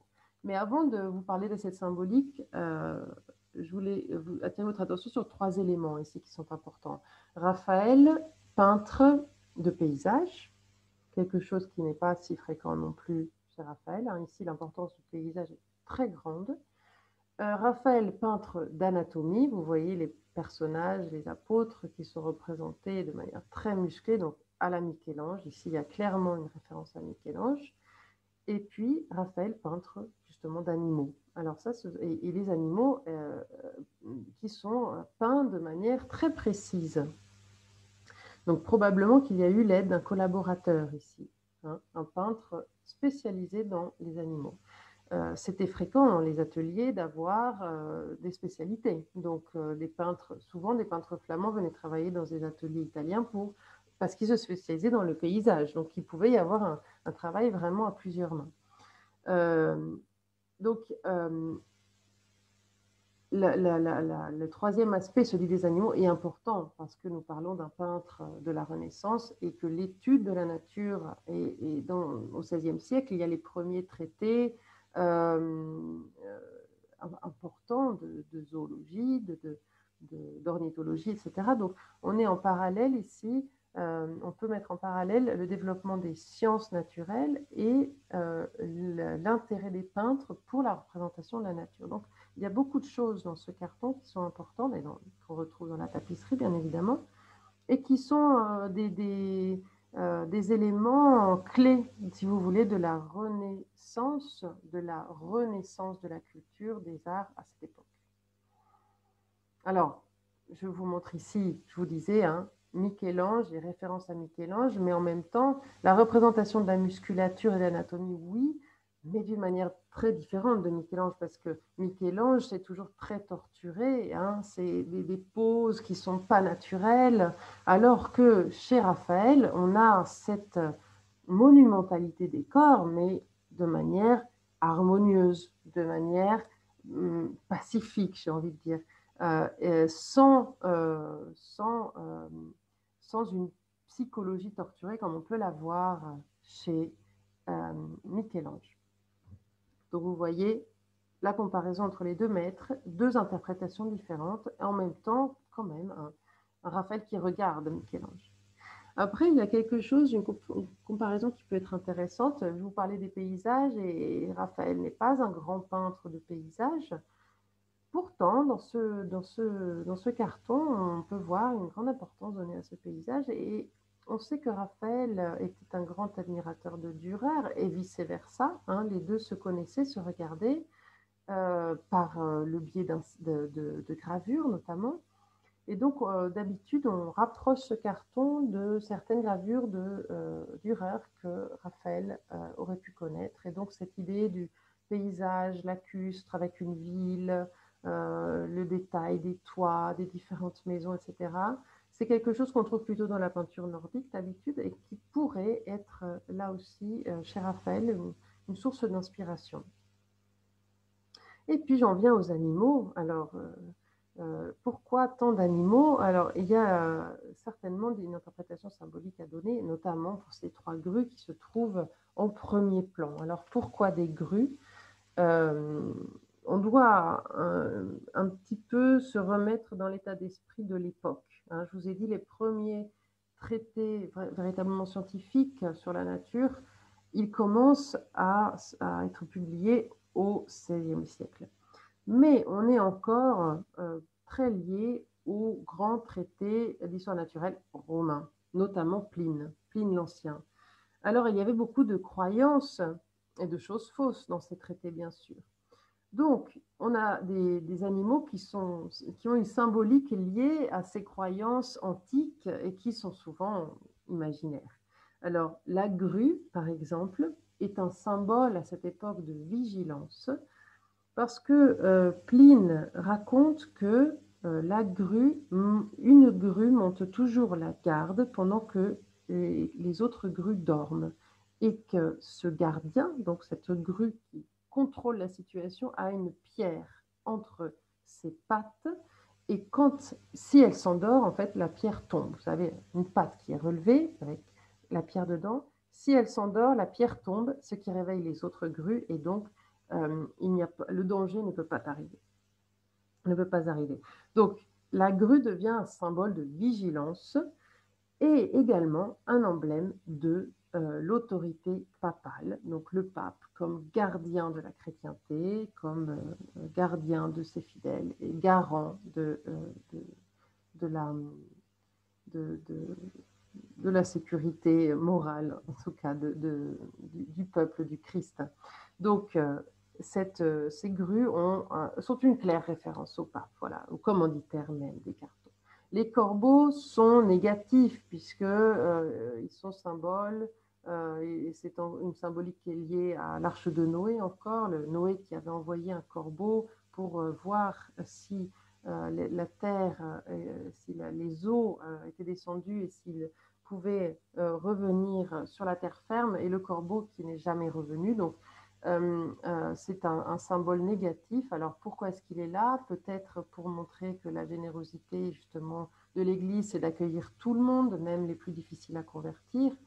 Les signes pourraient être en opposition à ces corbeaux, le blanc et le noir, ou alors aussi les signes comme ils ont la réputation d'être orgueilleux, donc des pécheurs qui seraient à convertir. Et puis les poissons, donc qui sont symboles de cette abondance, de cette clémence divine, qui sont donc une référence à nouveau à l'Église. Et puis aussi Pierre, qui est un pêcheur de poissons, mais qui est aussi un pêcheur d'âmes, donc un prédicateur qui convertit les païens. Donc les poissons, ce sont aussi les païens qui se sont convertis. Donc vous voyez beaucoup de symboles ici présents dans ce carton et dans cette tapisserie qui est à l'honneur à Bolzano. Je vous la montre une dernière fois et j'espère vraiment qu'on pourra aller la voir. Alors, je me rends compte que le temps court, le temps vole. Donatella, j'ai combien de temps encore? Si les gens, je ne sais pas. Non, non, pas de problème, Juliette. Il n'y a pas de On te laisse le problème? temps. Oh Oui, bon, très alors, volontiers. je continue. Merci. Donc, je revenais, voilà, nous avons vu donc, la tapisserie, la magnifique tapisserie. Et nous continuons maintenant le parcours dans l'exposition romaine. Alors là, imaginez que nous sommes montés au premier étage et que nous entrons dans la salle 6 qui est dédiée à l'idéal féminin. Alors c'est une salle qui est émouvante, voilà, quand on entre, parce qu'on voit tous les grands portraits de Raphaël très connus et les portraits de femmes, l'exaltation de la beauté féminine. Donc, une salle qui est dédiée à l'idéal féminin. Alors, Raphaël a une réputation d'amateur de femmes. Hein. C'est sûrement à cause de Giorgio Vasari. Vous savez, Giorgio Vasari, c'est le premier grand historien de l'art, le premier qui a écrit les vies des artistes les plus célèbres. Donc, on connaît beaucoup de choses sur les artistes grâce à Giorgio Vasari, mais Vasari était aussi un homme qui aimait broder un petit peu autour de ces vies d'artistes. Donc, on ne sait jamais où se place la vérité ou l'invention. Mais il semble que Raphaël ait véritablement eu un penchant prononcé pour les femmes. Et donc, on retrouve cet amour pour les femmes, un amour charnel d'un côté, mais un amour aussi idéal dans ses portraits de femmes. Raphaël était un grand amateur de pétrarchisme, hein, de ces poésies qui s'inspirent de Pétrarque et qui donc célèbrent les femmes comme des idéales inatteignables, un peu comme la poésie courtoise, si vous voulez, ou des femmes qui sont divines, hein, des femmes qu'on aime de manière spirituelle. Donc, on a ces deux aspects. Là, je vais vous montrer ces deux aspects, l'aspect charnel, hein, donc même érotique, on peut dire, avec le portrait de la Fornarina, et l'aspect, au contraire, idéal, spirituel, avec cette velata. La velata, la voilée, hein, en français, est un portrait qui se trouve à la Galerie Palatine, Palazzo Pitti, à Florence, et qui est peut-être le plus célèbre portrait de femme de Raphaël avec la Fornarina. C'est un chef-d'œuvre absolu. Alors là, c'est difficile de vous en parler de manière virtuelle parce qu'il faudrait vraiment pouvoir apprécier la virtuosité de Raphaël dans le rendu de ces tissus, de ce grain de peau aussi, qui est véritablement saisissant. Alors, on ne connaît pas le commanditaire de ce tableau.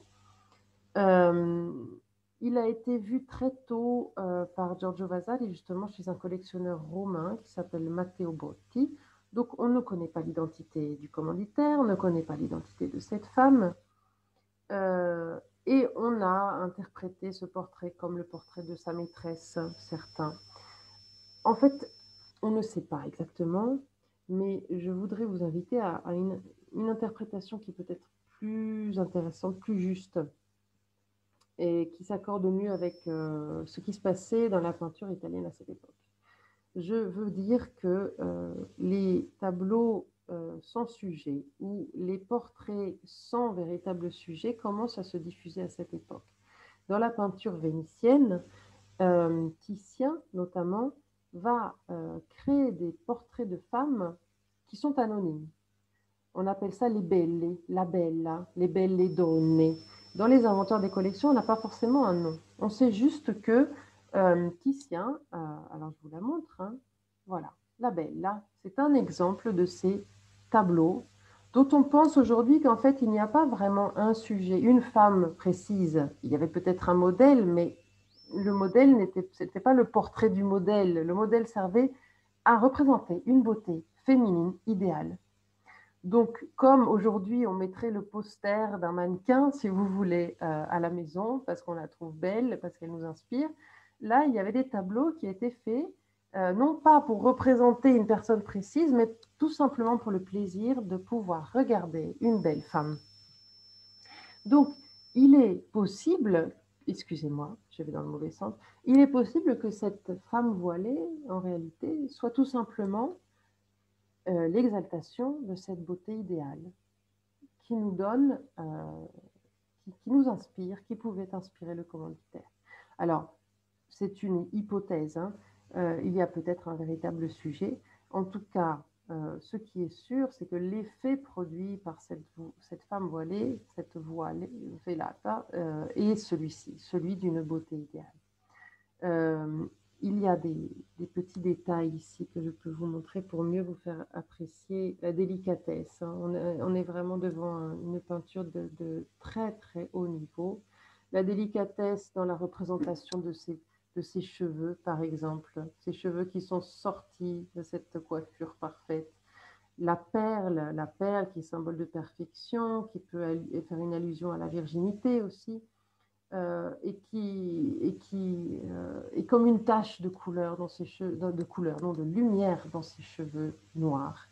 Le regard de cette femme qui regarde le spectateur droit dans les yeux, ou le peintre peut-être droit dans les yeux. Et la délicatesse aussi, évidemment, la grande maestria, la maîtrise de Raffaello dans la représentation de ces tissus. On dirait qu'ici, il s'est lancé un défi à lui-même pour se compliquer l'existence avec ses manches extrêmement compliquées, hein. C'est la mode de l'époque qui voulait avoir ces ouvertures comme ça pour pouvoir faire voir les différentes strates de tissu, hein. C'est un signe de richesse. Plus on a d'ouverture, plus on a de strates de tissu et plus on a un habit qui a coûté cher, évidemment. Donc c'était des habits qui étaient très lourds aussi, hein, portés. Donc il y a une très grande délicatesse dans le portrait de cette femme qui nous mène à faire l'hypothèse d'un portrait idéal. Et puis, en contrepartie, je vous montre la femme, cette fois, la représentation plus charnelle, plus érotique. Alors là, évidemment, l'interprétation la plus populaire, c'est celle de le portrait de la maîtresse de Raffaello, qui aurait été une certaine Margherita Lutti, qui aurait été la fille d'un boulanger, et du fait qu'elle soit fille de boulangère, on a pensé que la Fornarina, la boulangère, donc, pouvait être son surnom, si vous voulez. Et donc ce tableau qui a été identifié comme la Fornarina serait le portrait de cette femme. Cette femme dont Raphaël était tellement épris que, selon Vasari, il ne pouvait plus travailler si elle n'était pas là, à ses côtés. Et donc, le pape a dû faire venir, aurait dû faire, si cela est vrai, venir la maîtresse de Raphaël pour qu'il puisse continuer à travailler. Alors ici, on a une version donc érotique, une version charnelle de la femme qui qui semble sourire à ce peintre qui porte un bracelet avec écrit la signature du peintre, donc Raphaël Urbinas, Raphaël d'Urbain. Et là aussi, une très grande délicatesse. Hein, le voile, là, c'est une prouesse de l'artiste de nous montrer la transparence de ces voiles. En même temps, c'est un tableau qui, peut-être que vous êtes fait la remarque à vous-même, elle est très différente au niveau stylistique de la Velata. Hein, je vous remontre, voilà, ensemble, la Velata. Tout en nuances, en sfumato à la Léonard, hein, quelque chose de très, très délicat. Et puis, la Fornarina qui est beaucoup plus tranchée, beaucoup plus sèche, hein, une lumière très comme un spot qui est un spot moderne qui serait centré sur elle.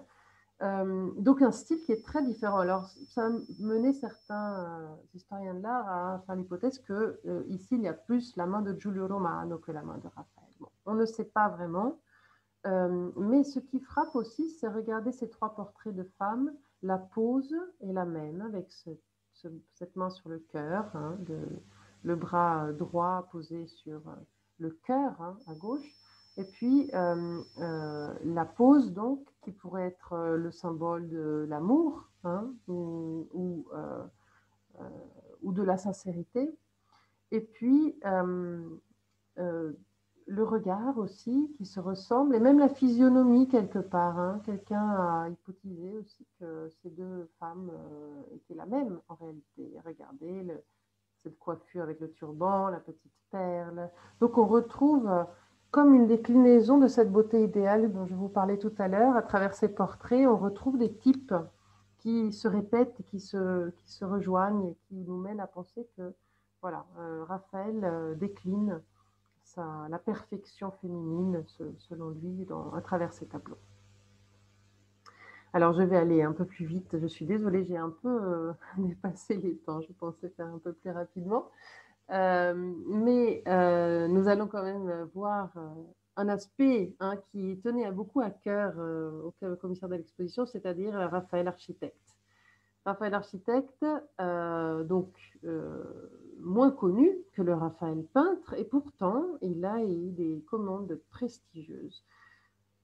Alors, ici je vous montre la façade du palais de son ami et mécène, Branconio dell'Aquila, un palais qui a été malheureusement détruit, donc c'est pour ça que l'on a une reconstitution dans l'exposition de la façade en 3 dimensions. Vous voyez, c'est une exposition qui essaie d'utiliser aussi des moyens techniques modernes. C'est un tableau, c'est une façade que l'on connaît à travers des gravures. Hein, on voit mieux ici, donc je vais vous laisser la gravure. Et qui a été une source d'inspiration pour les architectes de l'époque, parce que Raphaël, ici, il utilise un vocabulaire exclusivement à l'antique. Voilà. Il n'y a plus rien de gothique, mais il y a surtout la recherche d'une énorme symétrie, d'une parfaite symétrie, et l'usage d'un vocabulaire architectural à l'antique, extrêmement classique. Alors, vous voyez, il y a donc 3 niveaux. Hein. Le niveau inférieur, avec des colonnes doriques, et puis des arcs en plein cintre, évidemment. Hein. On parle d'une reprise de l'architecture classique antique, donc l'arc en plein cintre est d'obligation. Et puis, l'étage noble, le piano noble, il est avec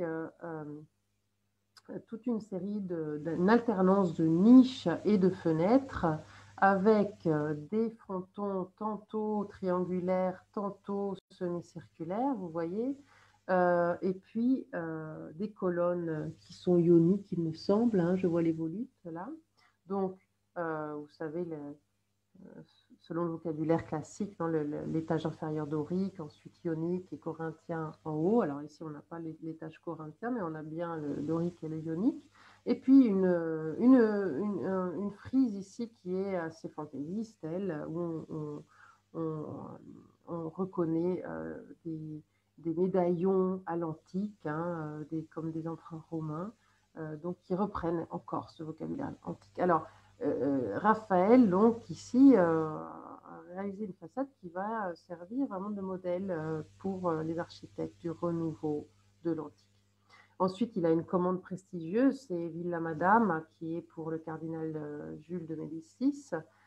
Je vous montre ici la villa telle qu'on la voit aujourd'hui. Alors malheureusement, le problème de Raphaël avec l'architecture, c'est qu'il a fait des projets, mais il n'a pas eu le temps de les finir, hein, puisqu'il est mort trop jeune. Donc ensuite, ces projets ont été continués par d'autres architectes. Dans la Villa Madame, c'est Antonio da Sangallo qui va reprendre. Et puis, le projet va être un petit peu changé. Mais il y a quand même des choses. Il a voulu recréer la domus romaine et il a innové beaucoup avec ce plan, cette entrée la semi-circulaire qui est absolument innovatrice pour l'époque. Il avait donné beaucoup d'importance au jardin aussi, qui devait descendre jusqu'au Tibre par des terrasses. Bon, le projet a été changé, mais il est quand même resté une référence absolue pour les architectes de l'époque. Et puis il y a la chapelle Chigi à Santa Maria del Popolo qui reprend le plan du Panthéon, hein, circulaire, avec cette magnifique coupole qui surmonte le tout. Et puis vous reconnaissez ici la statue de Jonas de Lorenzetto que je vous ai montré tout à l'heure, et si vous la voyez dans son contexte. Une autre commande prestigieuse, hein, les Chigi, je vous l'ai dit, c'était la famille la plus riche à Rome à cette époque, les seuls qui pouvaient rivaliser avec le pape, et qui commandent donc cette magnifique chapelle à Raffaello. Et donc, la salle suivante est dédiée aux commandes de la famille Chigi, mais je vais aller un petit peu plus vite. Ce qui est important, tout d'abord parce que la plus grande commande des Chigi, c'est la Villa Farnesina, et vous voyez évidemment la Villa Farnesina, on ne pouvait pas la transporter dans l'exposition, donc elle est évoquée par des dessins. Et puis, évidemment, voilà, une commande prestigieuse qui va faire connaître Raphaël, qui va le consacrer comme grand peintre de mythologie. Donc, c'est la loge de Psyché, ici à la Villa Farnesina que vous voyez en photo, et puis le triomphe de Galatée, hein, cette fresque qui va devenir extrêmement célèbre et qui fait de Raphaël le peintre de la mythologie, un domaine dans lequel il n'avait pas encore beaucoup exploré, il n'avait pas réalisé énormément d'œuvres. Et nous allons maintenant, nous arrivons au terme de l'exposition. Nous avons encore deux salles. Donc les grandes commandes, trois salles, les grandes commandes sous Jules II. Jules II, le premier grand mécène de Raphaël. Je vais vous montrer le portrait, le fameux portrait de Jules II. Alors imaginez, hein, repensez au portrait de Léon X que nous avons vu tout à l'heure. Ici, le pape est seul. Il est également, comme Léon X, il est assis. Hein, lui non plus ne regardait pas les spectateurs et il semble absorbé dans ses pensées. Alors c'est un portrait qui est très innovateur, très étrange pour l'époque. Hein. On n'a jamais vu de portrait officiel aussi intimiste.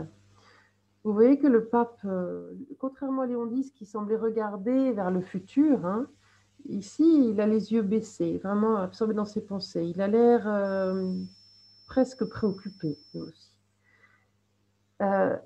Mais c'est un portrait qui est tellement réaliste, qui ressemblait tellement au pape lui-même, que Giorgio Vasari écrit à son sujet que c'est un portrait si travaillé et si réaliste qu'il a causé à tous ceux qui l'ont vu des tremblements, comme si cela avait été l'homme vivant lui-même. Hein. Alors évidemment, il y a une partie d'exagération chez Vasari, mais il faut toujours se remettre dans la peau du spectateur de l'époque. Jules II est un pape fondamental pour l'histoire de l'art, parce que c'est un grand, grand mécène et un pape extrêmement ambitieux, mais c'était aussi un pape belliqueux, contrairement à Léon X. Donc il était effectivement terrible. Donc quand Vasari dit qu'on a eu des tremblements en voyant le portrait, c'est parce qu'on avait l'impression d'être devant lui, vraiment. Et regardez, ce qui est toujours mis en évidence quand on parle de ce portrait, c'est la main du pape qui s'agrippe à la chaise. Hein. Donc la force de caractère du pape, elle se concentre dans cette main. Vous voyez que c'est un homme qui est âgé, etc. Mais il a une force de caractère qu'on peut voir qui est transmise par le portrait. Donc, ici, Raphaël fait un portrait qui va un peu faire école, si vous voulez, parce que ce côté intimiste va être très apprécié et va être repris ensuite par d'autres peintres et pour d'autres souverains qui désiraient changer un petit peu cette iconographie officielle, traditionnelle des papes, des rois, des princes en général. Là, je vous montre, évidemment, on est dans les salles, dans cette salle, dans la même salle, avec la commissaire d'exposition, l'une des commissaires d'exposition, Marisa Fayetti, dont je vous parlais tout à l'heure, et puis évidemment Giorgio Napolitano, qui était venu en visite.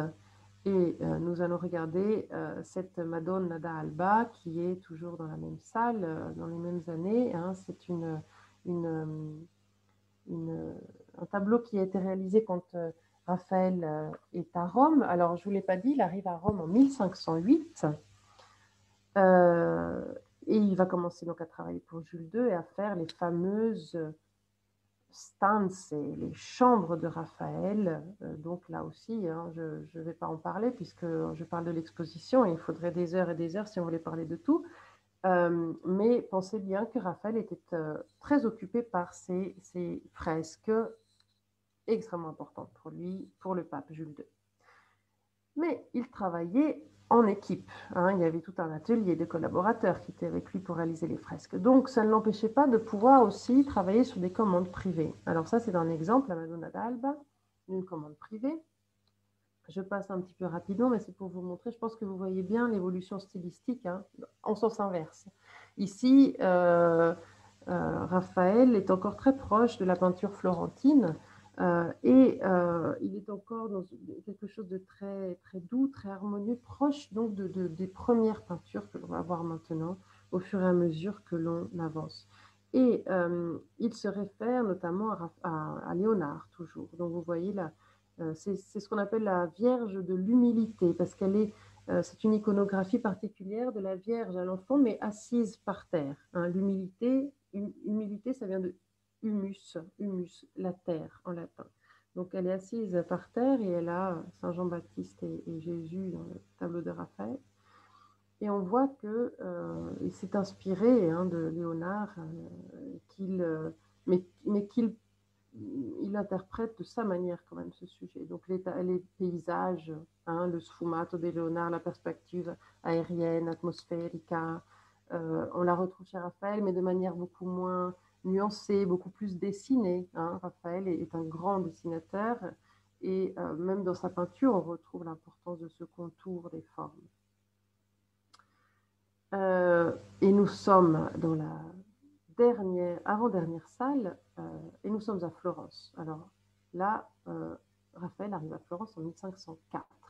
Il va rester jusqu'en 1508. Et à Florence, il étudie les grands modèles.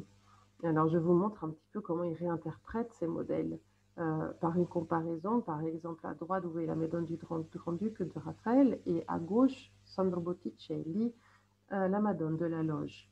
Alors, ce que je veux vous montrer ici, c'est que alors qu'au XVe siècle, les peintres florentins sont toujours un peu obsédés, entre guillemets, par l'architecture, hein, la construction en perspective des choses, des scènes. Raphaël va abandonner complètement ça. Donc, il reprend, si vous voulez, des modèles du XVe, mais en les réinterprétant complètement. Alors ici, on voit qu'il apporte, par exemple, le sfumato de Léonard, un fond noir, il n'a plus d'importance donnée à l'architecture, le volume, il le construit par les formes, par la peinture elle-même, les couleurs, les sombres, mais il n'utilise pas tellement la perspective. Donc, il devient un peintre spécialisé dans ces représentations très, très, très délicates et pleines d'expressivité, de sentiments de ces Madones à l'enfant. Donc, vous voyez qu'il se détache hein, de la peinture quand même très, très dessinée de Botticelli. Il en donne une interprétation différente. Et puis ici, une comparaison intéressante entre la Madonna Tempi, qu'il exécute à Florence en 1508 avant de partir à Rome, et puis la Madonna Pazzi de Donatello. Alors ici, il y a une citation de Donatello. Hein. Le fait qu'il ait le visage posé sur celui de sa mère, c'est vraiment une citation de Donatello. C'est quelque chose qu'on ne trouve pas ailleurs. Puis regardez la main sous les fesses du petit Jésus avec le voile transparent. Bref, il y a vraiment ici des renvois. Donc, à Florence, Raphaël étudie les grands maîtres et puis il propose des choses nouvelles. Il accueille aussi les nouveautés de Léonard. Et voilà, donc nous sommes arrivés maintenant dans la dernière salle, celle de la jeunesse de Raphaël, et nous sommes donc à Urbain.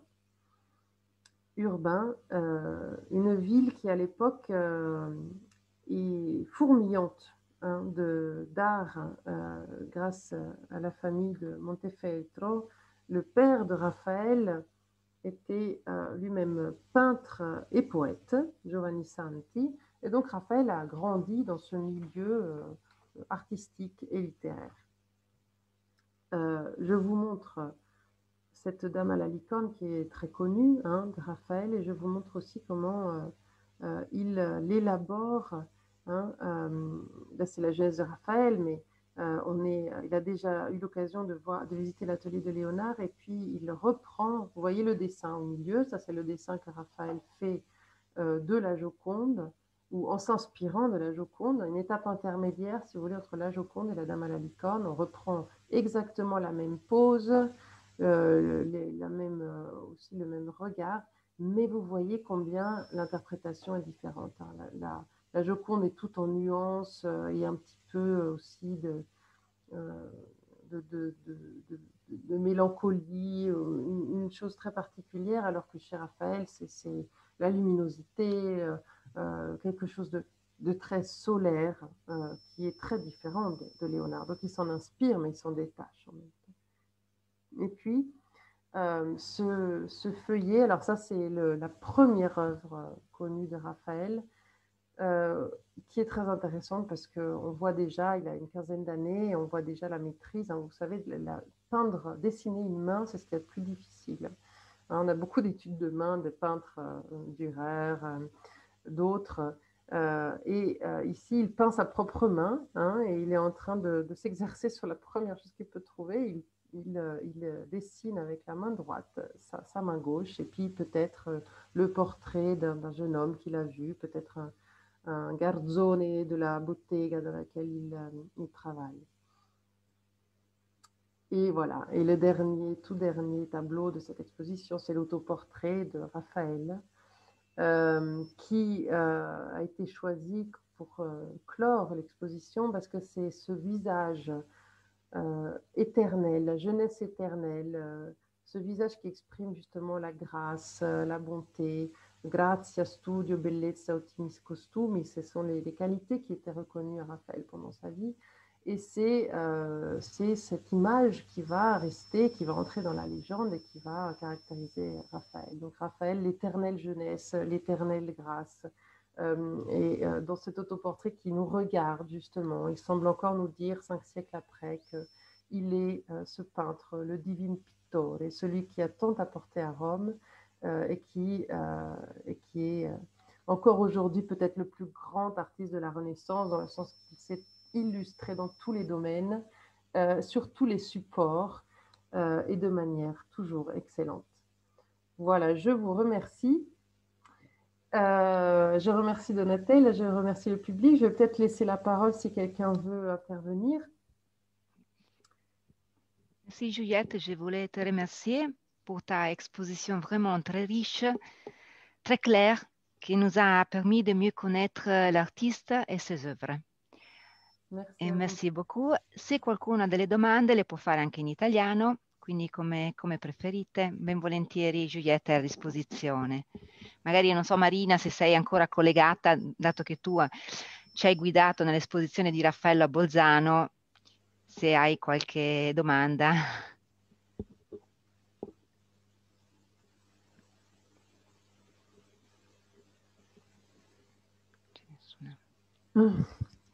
C'est pas évident de prendre la parole en plus en ligne. Oui, peut-être. Oui. C'è appunto Evelyn che scrive: se si può avere la registrazione di questa conferenza, sicuramente la pubblicheremo nel nostro canale YouTube e quindi si potrà anche seguire poi registrato. Ah, ma Marina risponde che è collegata, appunto che avevo indirizzato a lei, ma non può attivare il microfono, quindi purtroppo no, non si può. Je ne sais pas comment faire. Niente, purtroppo non è possibile.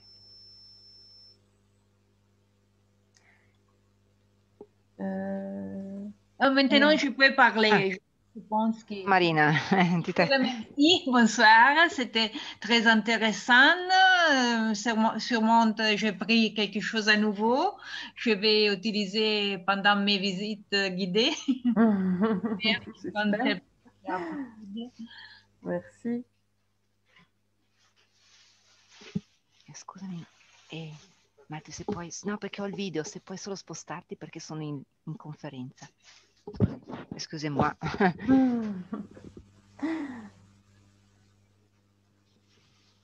Ok, excusez-moi. Interruzione.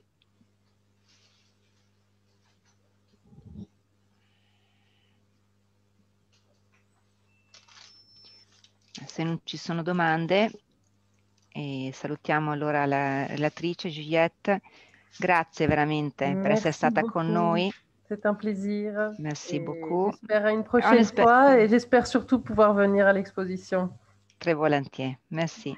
Au revoir à tout le monde. Grazie a tutti, Bonne arrivederci. soirée. Buona serata a tutti. Arrivederci.